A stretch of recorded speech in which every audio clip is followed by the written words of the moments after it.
Hello and welcome to the Made in Africa podcast. I'm your host, Kemeshi Samuel, and in the studio here with us, we have Jeffrey Uzoka. I got it correct. You for an Igbo guy, you missed it. Oh my goodness. It's Uzoka. Uzoka. So sorry about Some people call it Uzoka. Okay. So But it's Yoruba people that usually call it Uzoka. Uzoka. Jesus Christ. So how can I now prove that I'm an Igbo guy? Anyways, Jeffrey is co-founder and CEO of MandatesVR. Thank you for doing this with us, Jeffrey. Welcome to the show. Thank you for having me here. It's an opportunity. Amazing. Okay, let's get into it. So first question I usually ask my guests is if they grew up in an entrepreneurial background. So the essence is to see if there's a correlation between the environment you grew up in and how it's shaped you and your current venture as a founder and entrepreneur. Well, I can't say exactly when I realized the difference between both of my parents in terms of their career, but I know my mom always had this flair for doing multiple things. At the point I couldn't even really tell what she was doing. I just knew that she wasn't the she had stopped the typical 9 to 5 before I became more aware. But my dad had always been a 9 to 5er. It was only after, just before I entered uni, he started a farm. Yeah. Do you know, last 2 weeks, I tweeted that my end goal as a human being is to own a farm. It's interesting. Yeah. Did you ever do farm work? This car really was from your farm. Really? From my dad's farm, actually. Yeah. What was the most fun part of working on a farm for you? Fun? Yeah. That's if we can call it fun. I'm not sure if I'll call it fun. It was just work for me. Yeah. I mean, but maybe I enjoyed seeing the impact it had on my dad. It gave me opportunities because before he started the farm, I don't think I really knew him. I wouldn't have said this is what he does. Yeah. This is what he likes. Yeah. The childhood memories I have of him was sleeping on Sunday mornings, right?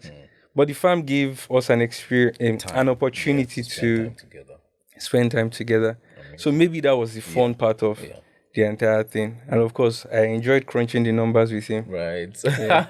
So I did a bit of farm work with my mom. So we had a piece of land close to our house where she would go and plant ugu, right? What's the English word for ugu? Is it not no. Is it melon?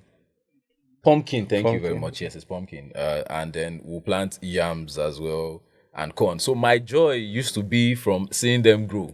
Right? And then the harvesting period, obviously, because I'll be like, I contributed to this. So that was a fun part for me. Although not very many people have that experience of being able to till ground. You don't really know suffer or you don't really know labor until you've done farm work. You don't really know labor until you've done farm. But that's by the way.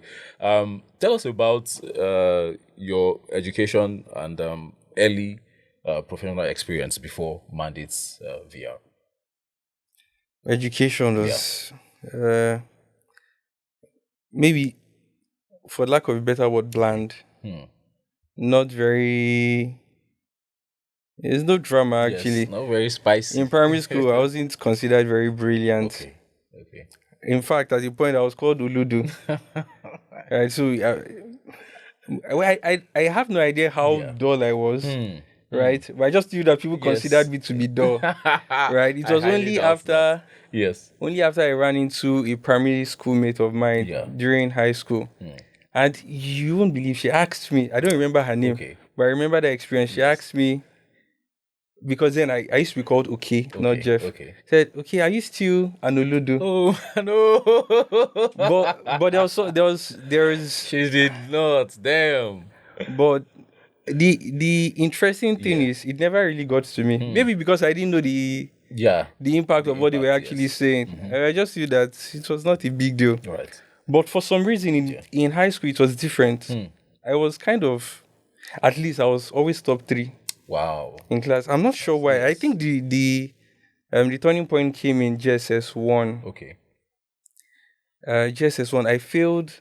So typically, when we got into, I went to my first secondary school was Citizens Comprehensive College, and when you write your first, not semester, what do you call it, first term exam, that then becomes the yardstick for them to categorize you. We had JSS1, A, B, C, D to E. Wait, Citizens. At Ekpe. Okay, Ekpe. Okay. Yeah. I went. It was a boarding school, right. So I ended up in JSS1E. And my mom's friend, her daughter, who we resumed together, ended up in JSS1B. And to me, I was just thinking, why am I all the way here? Why am I all the way? So I realized the difference because the teachers kind of taught differently for each class.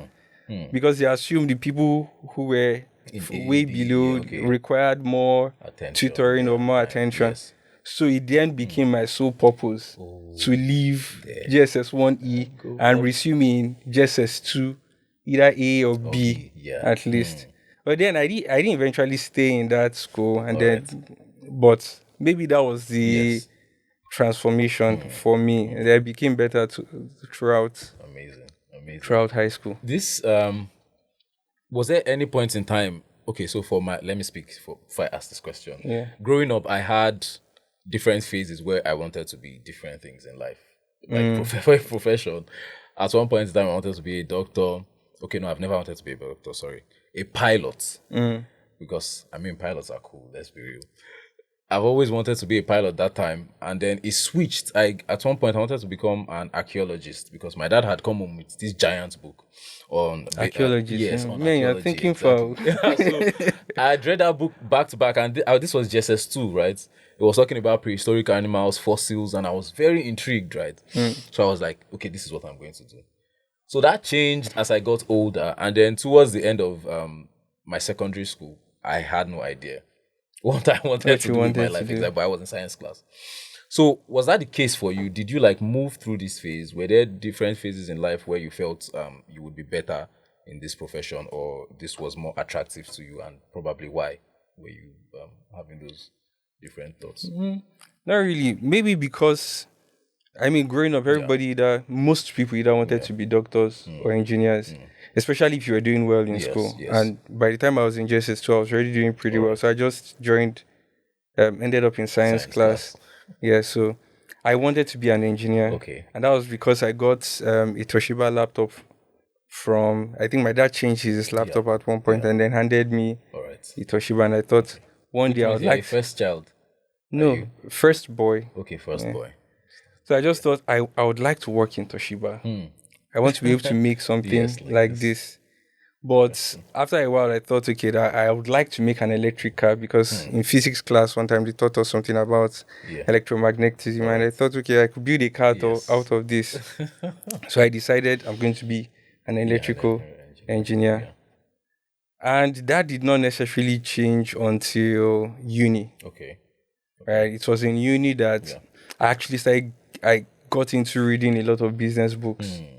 Based on, so it was based on financial challenges that I got into. So business, I'd been doing business right from time. I just didn't know it was business in the sense. At some point in school, I had a smartphone early. Yeah. So I would download games on the phone and then rent it out to my classmates. They'll pay 5 naira, 10 naira.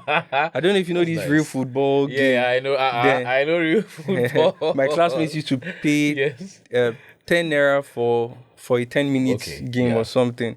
And I would do that. I had extra batteries. So I was already making money. At some point itself, I started doing money lending. Before I finished, I would collect 20%. Yes. So maybe I can't really say that I started doing business or it was in uni I decided I must do business.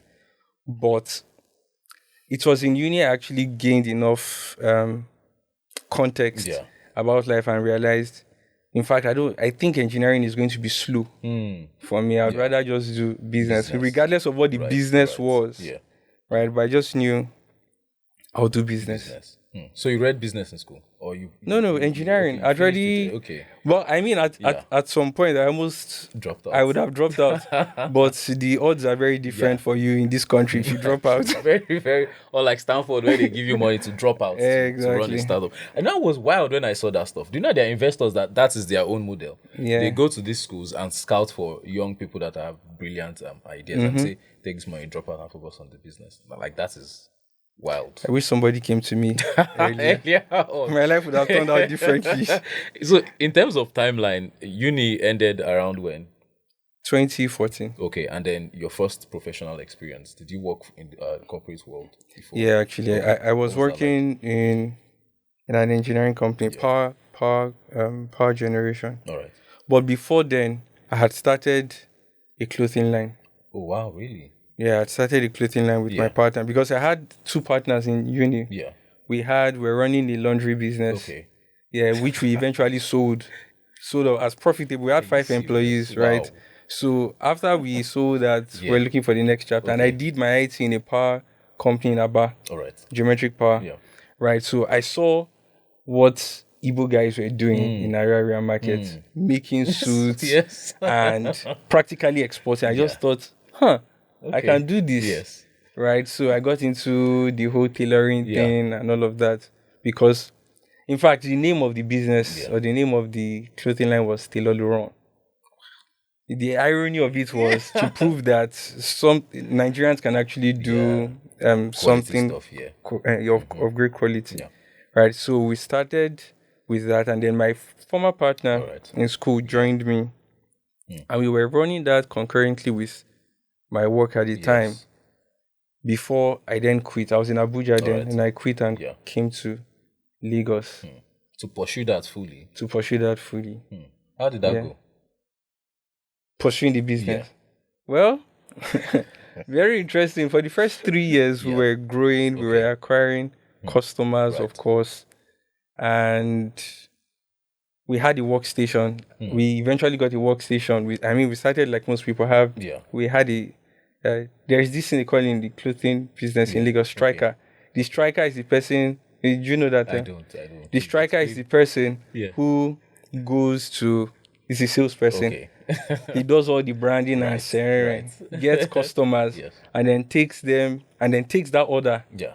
to Tinubu Okay. or Yaba, wherever he can get a tailor to do the job, and then packages it Take it and back. takes it to. Yes. So he's just actually a middleman, Yeah, but he looks like the face of the Yeah. whole thing. But multiple strikers like that use the same set of tailors in Yaba or Tinubu. Okay. Right. So we're doing that before we then got our own machines, Yeah. employed tailors, Yes. and then got a workstation at Ikorodu. All right. We had maybe 3 tailors working with us then. Really? It was a 3-bedroom. The living room was the main spot. workspace, We're living in one room rather. Yes. And then operations were going on from there. Wow. But we made we had some snags and then we made a huge financial mistake. And that was when it became a down. Yes. Oh my God. Things spiraled down Yes, from yes. there. We eventually had to close shop. My partner or my former partner still runs a clothing line to date, and it's doing really well. But for me, it made me do a lot of thinking, and I'd already started considering the idea of tech at the point because I always thought to myself, I know a lot. Mind you, I don't still consider myself as the most brilliant person, right? Yeah. I still think my partners are smarter than I am. But I always thought, I know a lot of things. I've read a lot of books. Yeah. Is this tailoring thing the best use of my skills? I don't want to always. It's hard to skill making like that, clothes, yes. True, right? true. And the only way to actually make the most money out of clothing is if you are doing bespoke, because then you can put you a can very charge, high exactly. margin. Yeah. And I wasn't sure I wanted to run that model. Okay. And I needed money to do. So I just thought, okay, do I want to go back to clothing? So I eventually had to succumb to finding a job. Okay. I found a job then I didn't even know it was called fintech. But I found a job in the fintech. I got a job in the fintech business development. This was what year? 2017. All right. All right. By it was the end of 2017, but that didn't last because I wasn't very comfortable with the impact of their product on people. Okay. I couldn't even sell it to my family members. I mean, my sister was begging me for it at the point, but I said no. So maybe were for they one of these loan sharks? well, they were giving out facilities too. Alright. It was a credit. I don't want to say too much so that people I don't hear do you. due I hear diligence. you, bro. But you don't have to even call names. It's fine. But at the end of the day, I quit after a short while. Yeah. And then, I mean, it's not like I had another job. I just Right. quit because I wasn't So it was no longer comfortable. sitting Yeah. well with your And whether by some stroke of destiny or the hand of God, yeah. I found myself in a real estate company All right. selling real estate. You've been around the block. You've been everywhere. I reluctantly even went for the interview because I saw the job listing on. There's a guy that he's a sales coach. Yeah. I usually follow him to get info on sales, and he put up the job list in the right. So I went for the interview. I was so reluctant. All right. I mean, I practically wore the shirt I wore the previous day. I wasn't even looking like prepared. put together, yeah. Like, it was so obvious. The guy like, why do you look like this for an interview? Right, but I got the job eventually after maybe 4 interviews. All right. And what the guy said made me go through that first was because he said I was confident. That I mean, it's not like I said anything special. Yeah. I got the job and I did really, really, really well. Oh wow. Maybe the company probably had 100 salespeople. Okay. Right, and at every point in time for the 2 years I was there, I was probably top 3. Wow. Right, so wow. I just thought, but I mean, if you want to do, I already knew I wanted to do business. Yes. Right, so I was already counting. my plan was I would stay in this company for 1 year. Yeah. I would make 60 million. And with that 60 million, I would start this business. But it didn't work out that way. I ended up staying for 2 years. All right. And then I quit with one of my co-founders, Daniel. Yeah. Yeah. Amazing. So it was on that job you got the idea for. Yeah, we actually discussed MandatesVR on that job, right? But we had a more pressing, or let's say we thought we had a more pressing, a more promising idea. Idea that was more time bound, or that would better suit the timing at that time. Yeah, so we started the CRM. Okay. We didn't even know it was a CRM then. I didn't even know we were going into tech. It was a friend of mine who I met during my IT. Okay. We had stayed connected since 2013. I reached out to him because he was ready. He studied electrical electronics too, but he had gone into software engineering. Yeah. So we met one of these days, and I asked him, "Hey, Christian, I'm thinking about this and this and this," and he said, "Okay, I can build it." I didn't even know the volume of work that was required to build what we wanted to build, right?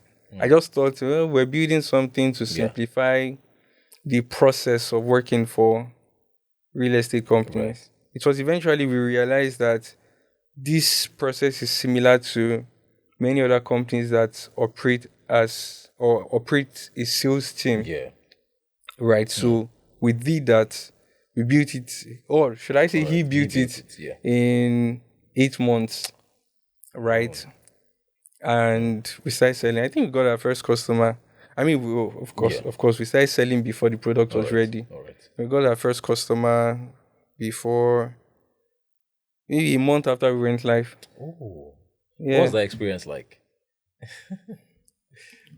I would say that validation. It was just, I didn't know what validation was.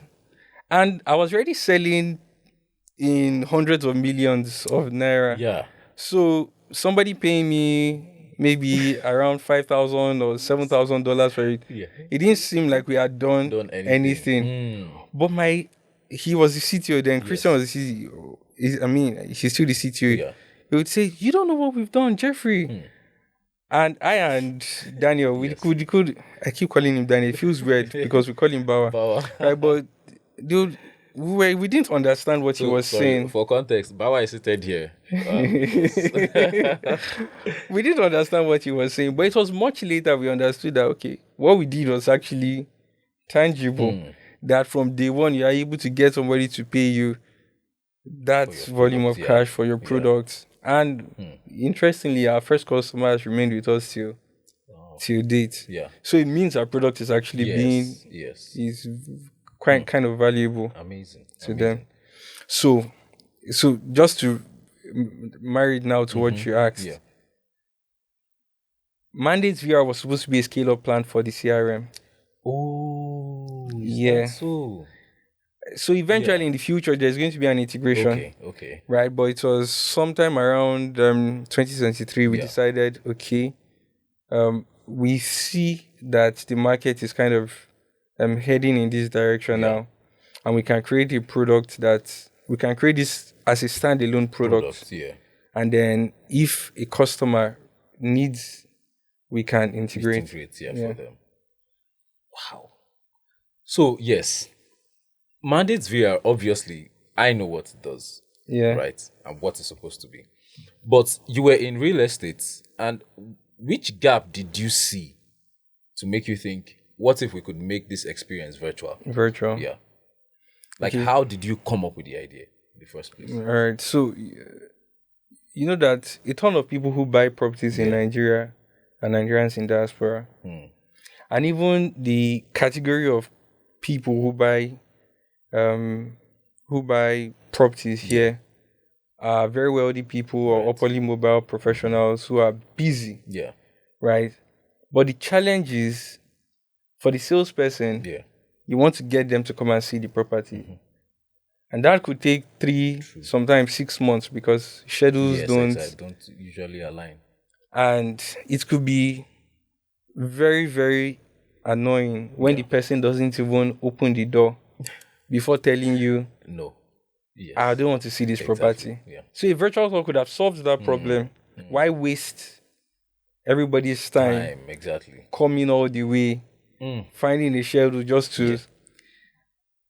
And not just in sales now, for rental, if you've ever rented a property in Lagos, you would understand that it can be really daunting. You will pay 5,000. I think they must have increased it by now. I've not rented a property in Lagos for a while. But you have to pay something they call mobilization fee. Or inspection fee. Inspection fee. And then you realize that they haven't taken you to... They probably will not even show you pictures or tell you the exact location. And some of the houses, the moment you open the door, you just know, I don't want to live here. People cry on Twitter a lot. Exactly. So you are better off having a virtual tour. Now, the virtual tour might not necessarily even remove going to see the property entirely, right? But then it sees, if you were to see 30 properties, after seeing those virtual tours, you can decide, I want to see only these two. So it saves time for you and the agent. And it was only after we decided to build this, we realized that this was relevant in beyond real estate. So the name MandatesVR, who came up with it? And why mandates? Why the word mandates? If you're a real estate person, you would understand the origin. Wow. You would immediately understand. No, it's not a job, right? So if as a how do I put it now? As a seller, if I wanted to sell my property and I reach out to James, for example, to sell my property. James will probably speak to 3 other agents before he finds a client because within James' network, he might not know anyone who wants, so he has to spread the word, right? And I might be the 3rd, 4th, 5th, 6th, or 7th agent that knows, right? The person closest to the seller is called the mandate of that seller. He is the one mandated to sell. Now, the person closest to the buyer is also a mandate to the buyer. So that's how it works. So that was how mandate came to be. So mandate is supposed to break that chain breaking every chain. So now you are doing something that is, for a lack of better word, futuristic in a way, right? In that, For our although, market, yeah. yeah, exactly, for our market, I was relating it to Nigeria. Futuristic in Nigeria, in the sense that not very many people know about the existence of this particular technology Yeah. and how beneficial it can be to them. Mm-hmm. And sometimes even they don't even know whether it makes sense for it to be in their industry at all, because they Yeah. don't know about the tech. Yeah. What are the challenges you've experienced so far in terms of sensitization and getting people to understand that if you know what this thing is capable of, you appreciate it better? One of maybe probably the first or major challenge is that when you say virtual tours, Yeah. people don't even know what you mean Wow. by virtual tour. Yeah. Now I don't even know if I've shot myself on the foot by saying that, but it is a reality, Yeah. right? Yeah. So it's only when they see they are like, wow, Yeah. right? But most of the time, and some agents think about it in this sense that customers are not asking for virtual tours. But customers are not asking for virtual tours because they don't even know what virtual tours are in the first place. That's true. Right? So That's true. that's one of the very, I mean, the challenges in our Right in your faces face like this. and we had to figure out a way around that. And what our own, should I say, our How you're trying to tackle how we're that. trying to navigate that is, we've decided to focus on businesses that require the product Sense, yeah.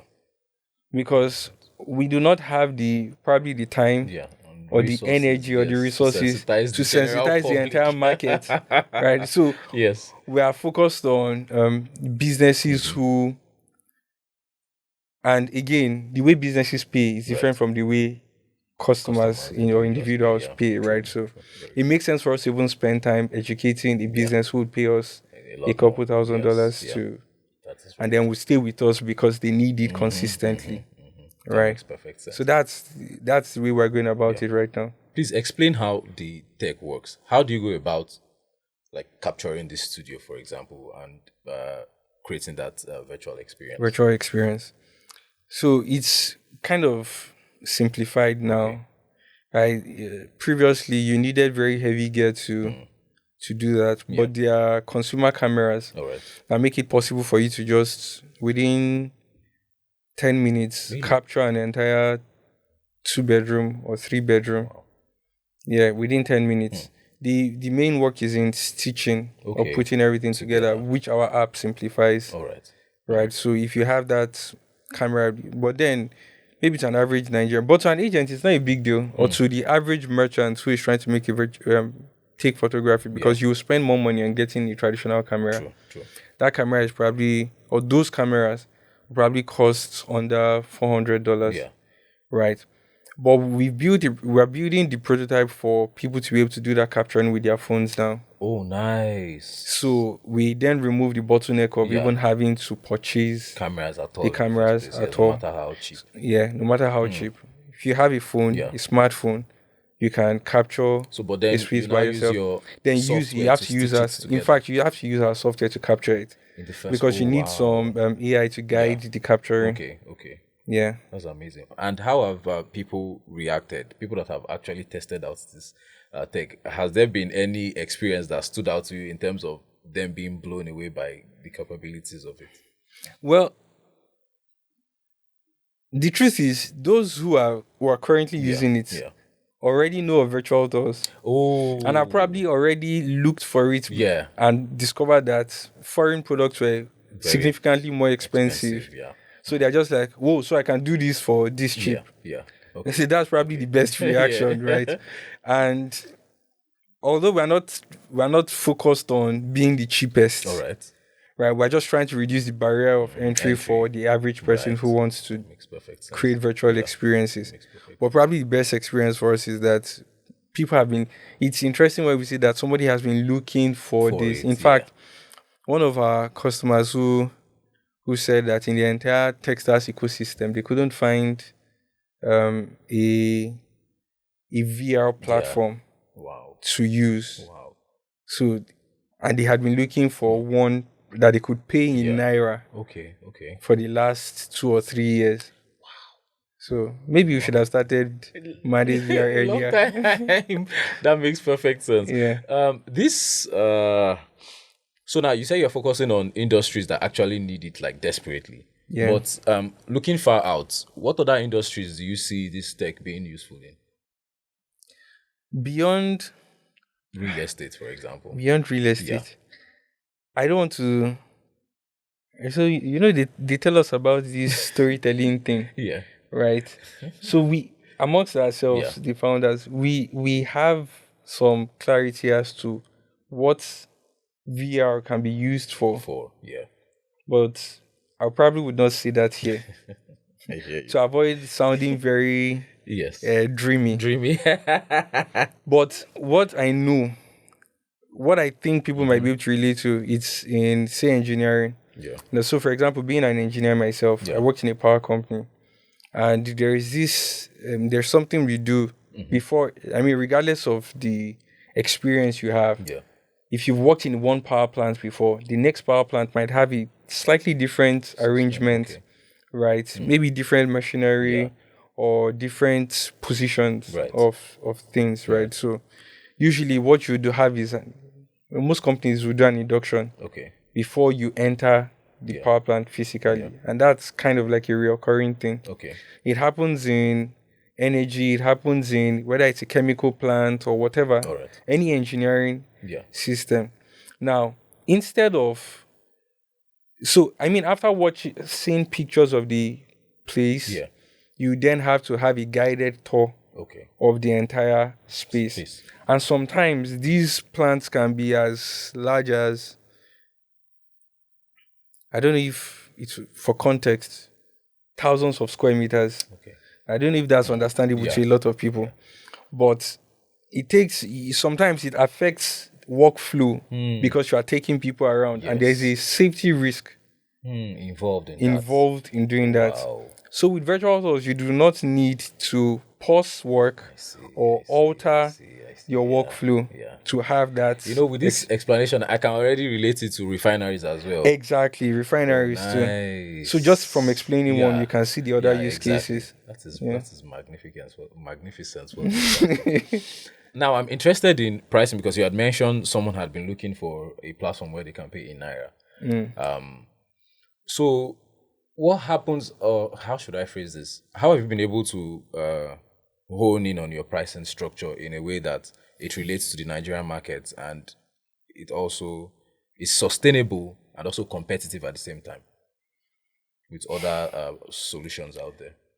Well, in reality, that has been more of the CTO's work.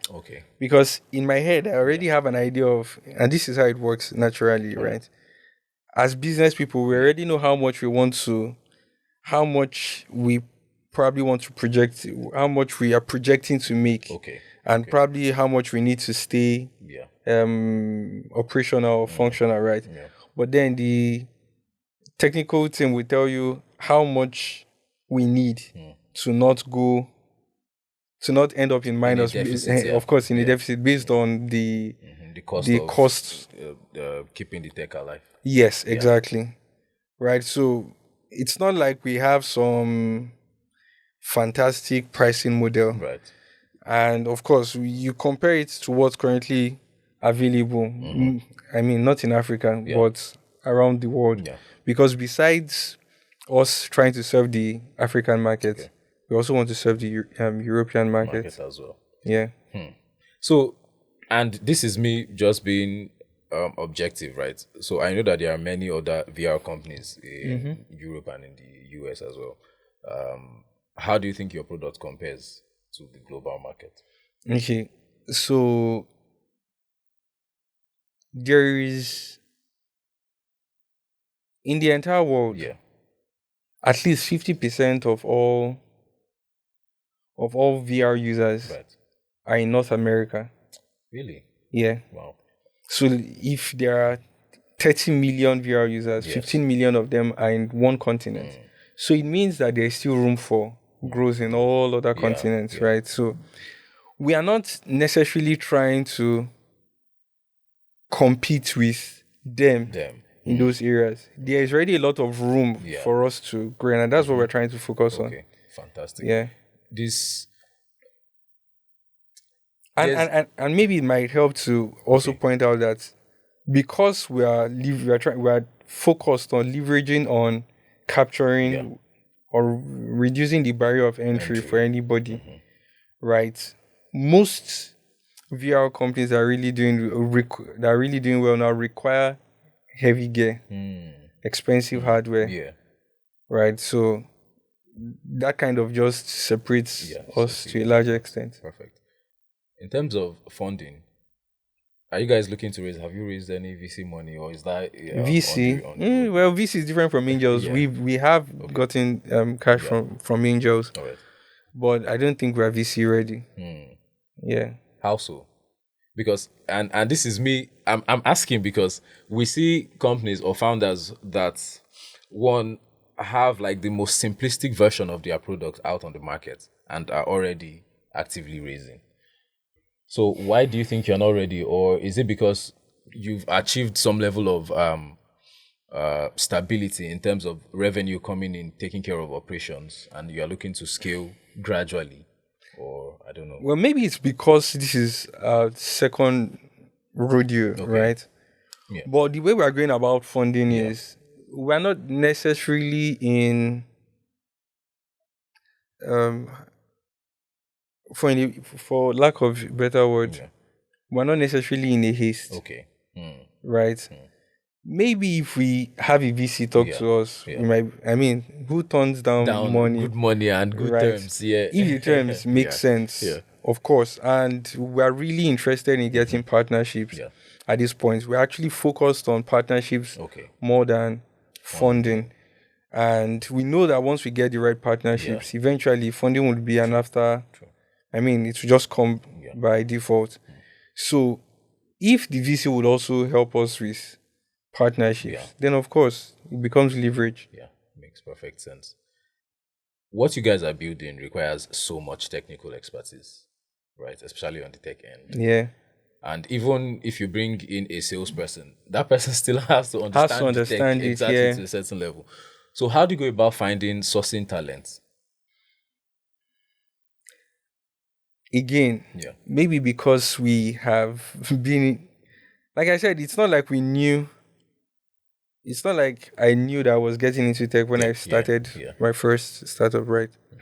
But by virtue of mixing with a lot of other founders and recruiting several other people across, for the previous startup, we now have kind of like a wide network. Okay. Right. So if we wanted to recruit, we know how to sift through. Right. It doesn't mean that it's easy, especially because of our niche. Yeah. Now I might not know exactly whatever language or tech stack or whatever it is that we need, right? But there are not many people available for that. But again, because of the uniqueness of our product, what is probably most important to us is somebody who is willing to learn. I mean, not a completely novice person, I hear you. But somebody who is willing to learn and work with the team. But we do have two technical founders. Oh, nice. Two technical founders who are really good. Fantastic. Right, so fantastic. This is your second rodeo now. Yeah. So far, what do you enjoy the most about running a business? It might be particular to this one, but it might have carried from the first one over to this one. The experience, the interesting thing about running business is that the experience is different from person to person, right? Yeah. A lot of people, I've not had,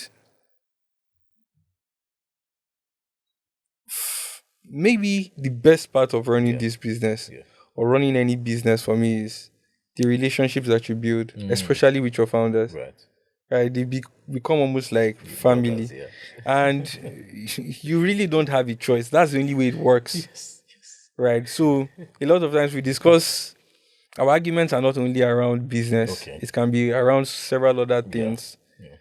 But the moment you guys are probably I mean, you don't even have to be on the same page concerning Yeah. everything. Yeah. But the moment you realize that you guys have the same value system, Yeah. it just becomes a family member that Mm. you chose. Mm-hmm. Mm-hmm. And I think that's probably the most interesting part about Amazing. building. Amazing. You've Yeah. sort of like answered this question, but I'm still going to ask it to see if you answer it more directly. You have two co-founders, so that's three in total. If I got No, get it correct. 4. Okay, four. Now, how do you guys go around managing disagreements? Our disagreements. I mean, we've had some Yeah. intense disagreements. We've had some intense Yeah. disagreements, but again, like I said, the moment your value systems kind of like align, Yeah. I'm not a very big fan about. I'm not a big fan of saying somebody is good or somebody Okay. is bad, Yeah. right? But I feel like if people are inherently good people, Yeah. it becomes easy to walk around True. any Every other other thing thing. I hear with you. them, Yeah. right? So I think that just makes, and a lot of people have terrible experiences from Co-founder co-founder. struggles. I, True. I True. think it's a blessing. Maybe God has just favored me Right. significantly, but Yeah. I've never thought to myself, man, I regret ever Working working with this with this person. person. Never. That's a very good place to be in, honestly, because the statistics say that most startups that fail is not necessarily even out of funding, or Yeah, is usually out of co-founder squabbles and yeah. issues that they cannot resolve. So it's amazing to know that you guys are working like a well-oiled machine. Congratulations. As we Thank you, wind down, thank you. where do you see this industry in the next 5 years, especially here in Nigeria or Africa, where we're in? And what's the rate of adoption so far? And how do you see it changing between now and 5 years? The rate of adoption Yeah. right now seems slow, Okay. right? But I believe in the next 5 years, All right. virtual tours will almost become a standard, Mm. right? Because there is a generation before. Okay, if we just take the real estate sector Yeah. on its own, Yeah. right? There's a generation of professionals who are exiting, Right. right? Before, if you wanted to rent a house, there was probably one corner shop You have to work it. with this To let. board Yes. to let, and then you see the True. agent. Yeah. So that was Yeah. how it was before. But maybe 3-4 years ago, you would still see some of that Yeah. around. But now you don't Hardly. see You them hardly do. anymore. Yes. Yeah. Most people are digital, and there are more. There are more and more families with relatives that have migrated. So there is a higher demand for people to be able to see things Yeah. without necessarily Being there. being physically. there. Yeah. And even here now, most people do not like to. Most people would prefer to experience things digitally Digitally. before they even with simple items. They want to Right. see what it looks like first First. Yeah. Very before true. going there, Very true. right? And we know that that is going to transcend beyond just the Yeah. real estate spaces. So I can say, I don't want to say categorically or emphatically, Yes. but I think in the next 5 years, virtual tours will no longer be something that we need to explain To people. to people. Yeah. Amazing. Second to the last question. This is just me trying to get a feel for your personality here. Are you the kind of people? Because there are two types of people now: adults, those that can watch a movie in one sitting, and those that take like 6 days to watch one movie. Where do you fall? Fam, I don't sleep off when I'm watching movies. Ah, okay, nice, nice, If nice. I feel Yeah, sleepy, yeah. I don't know. I really don't. I can watch a Yeah. movie.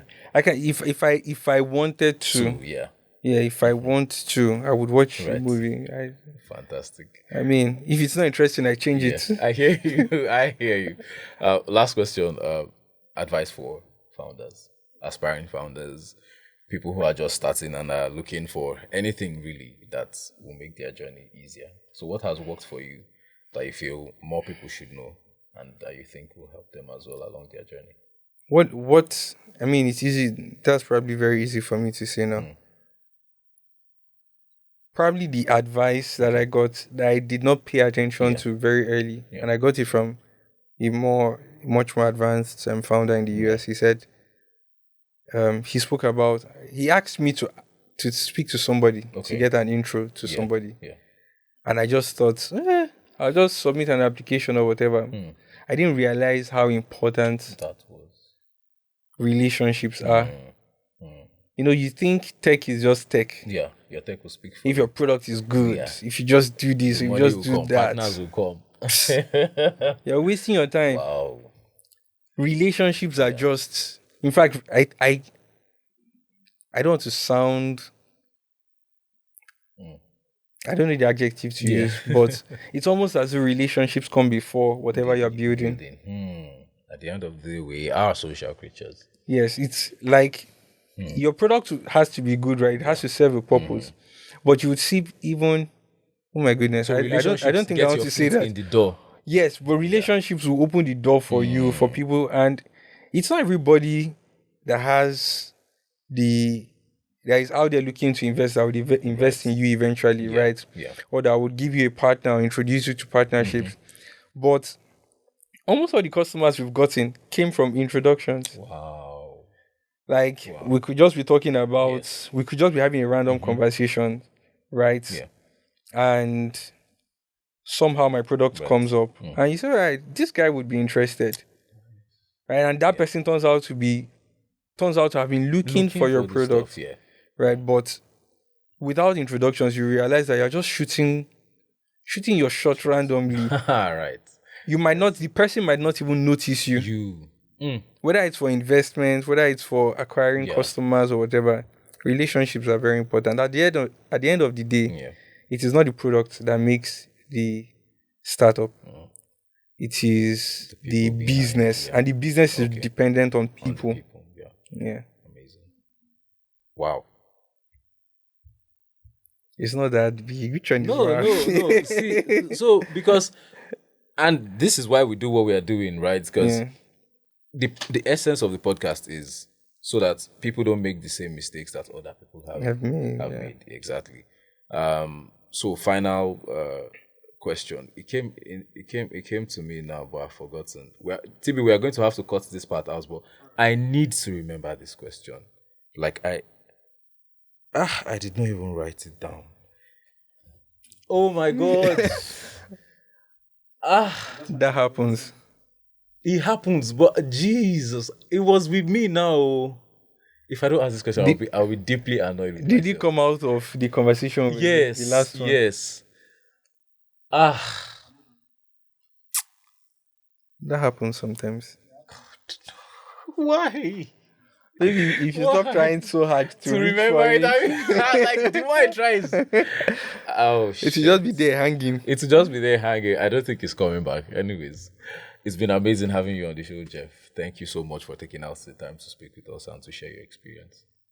Thank you. Thank you for having me. It was a pleasure. Amazing. Very pleasurable. We hope to have you again at some time because we have a live show that we are planning. So probably June, July-ish.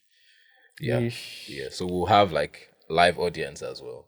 And a couple other founders. So we'll just discuss randomly. Yeah.